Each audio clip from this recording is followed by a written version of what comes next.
CM Revanth వ్యాఖ్యలపై BJP BRS నేతలు మండిపడుతున్నారు. రాష్ట్ర సమస్యలు పక్కదారి పట్టించేందుకే కులాల ప్రస్తావన చేస్తున్నారని కిషన్ రెడ్డి ఫైర్ అయ్యారు. రెండు పార్టీలు డ్రామాలాడుతున్నాయంటూ కవిత ఆరోపించారు. పేదలకు రిజర్వేషన్స్ కల్పిస్తే తప్పేంటని సీతక్క కౌంటర్ ఇచ్చారు. ఇర్రెస్పాన్సిబుల్ గా బాధ్యతారహితంగా దుందుడుకు విధానంతో ముఖ్యమంత్రి నిన్న మాట్లాడుతున్నారు. ఒక ముఖ్యమంత్రి స్థాయిలో మాట్లాడాల్సినటువంటి భాష కాదు, అర్థం వాస్తవాలు తెలుసుకోకుండా మాట్లాడు.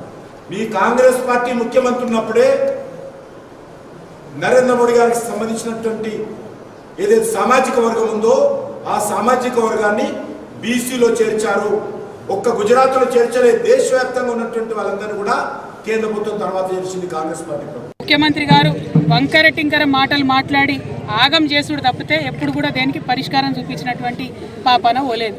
ఉదాహరణకు బీసీల గురించి లెక్కలు జరుగుతుంటే పెద్ద ఎత్తున అందరూ కూడా ఉద్యమం చేసిరు. లెక్కలే తప్పునే, మీరు పెట్టిన జనాభా లెక్కలు కాలేవని అన్నారు. అంటే ఆ మాట పక్కకు పోగొట్టాలి అని చెప్పి ఆయన ఏం చేస్తాడు ముఖ్యమంత్రి గారు అంటే, మోడీ గారు బీసీయా కాదా అనే చర్చ మొదలుపెట్టిండు.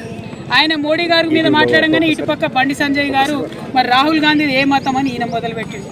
అంటే ఏంటంటే ఈయన ఆయనని తిడతాడు, ఆయన ఈయనని తిడతాడు, మధ్యలో మాత్రం వీళ్ళిద్దరు కలిసి ప్రజలను పట్టించుకునే పరిస్థితి లేదు.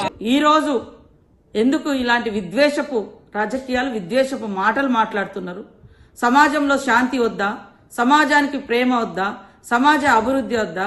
సమాజానికి ఈరోజు పేదలకు సంక్షేమం వద్దా?